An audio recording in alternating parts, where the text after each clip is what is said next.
This old lady, her name was Martha. She'd been a faithful member of Little Baptist Church in East Texas all her life. Doctor gave her the bad news. She had cancer and didn't have long to live.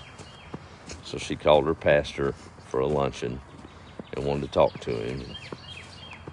Pastor came by and they talked for, it was a good 2 hours.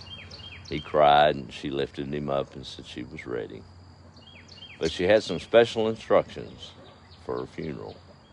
He took out his notepad and started making notes of the songs she wanted to sing, or wanted them to sing, the order of the service, and some of her favorite scriptures and stories.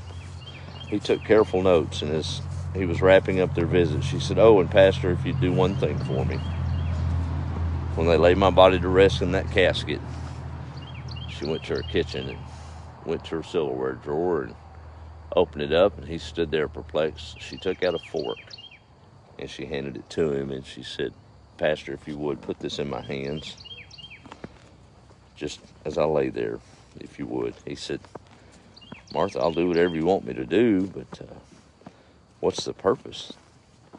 I've never heard of this before." She said, "Well, growing up, I remember dinner on the grounds, and every Sunday when we would have that, they'd come around and pick up the dirty plates of leftover bones from a chicken, or the leftovers from chicken and dumplings, or hamburgers, whatever it was from the main course.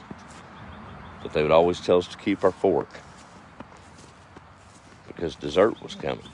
The best was yet to come.